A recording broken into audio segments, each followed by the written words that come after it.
Ian Ross, 8461. Thank you so much for your comment.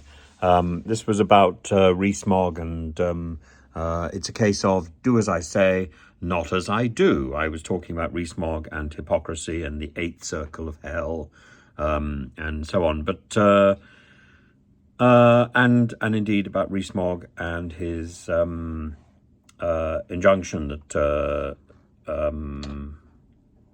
civil servants should work in the office, not at home. And I think I think we've seen a very strange move in society recently, and I noticed it very much in the last school I taught at, where obedience is rewarded rather than performance. And I think it's wrong.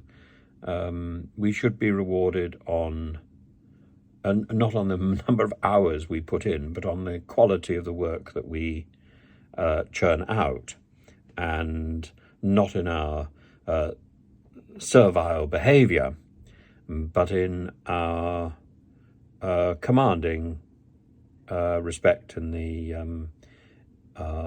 way that we win respect and approval. The things we do rather than the bowing and scraping.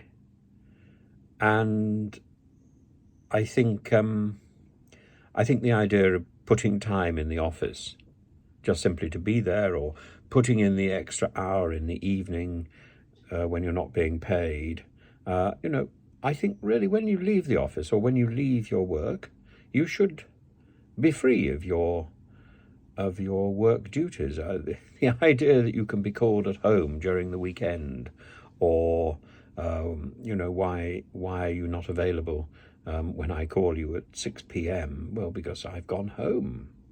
And why didn't you answer your email at 7 a.m. before you arrived at work? Because I'm still actually at home. I'm not at work.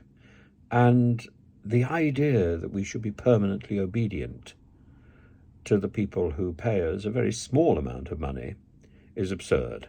And this is what Rees Mogg wants. He wants obedience, subservience. And I don't think we should. I don't think we should be so beholden. I don't think we should be so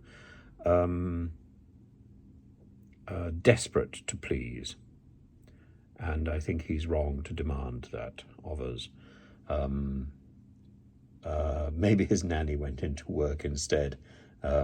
Yes, that's also true. Had I been his nanny, I'm sure I would have done the day's work for him, like Mary Poppins, like the elves and the shoemaker.